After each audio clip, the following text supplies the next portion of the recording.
बाबा वैद्यनाथ धाम चलू,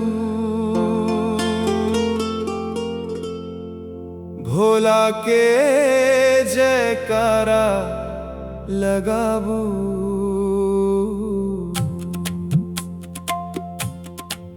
मनक पीरा सब कही देबै,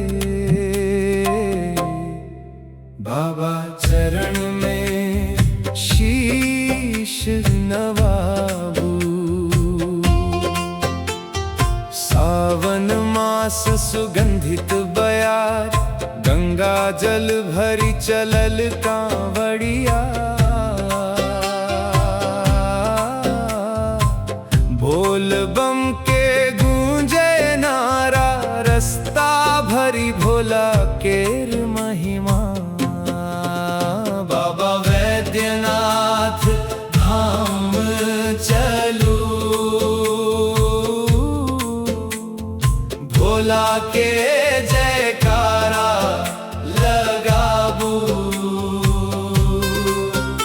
एक बेर जे बाबा लग जाए,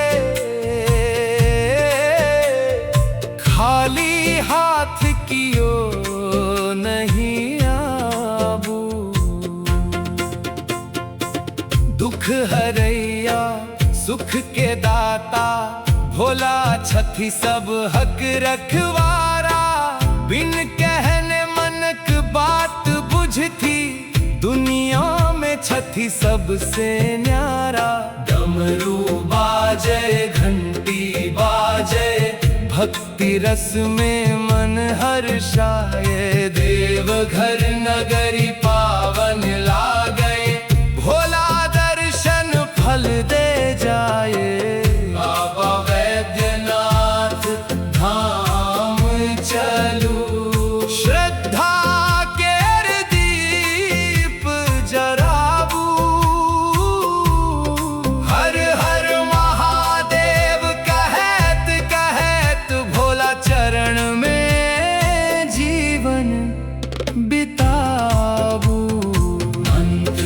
मंत्र में ओम नमः शिवाय, ओम नमः शिवाय, नमः शिवाय। हर हर महादेव, ओम नमः शिवाय, ओम नमः शिवाय,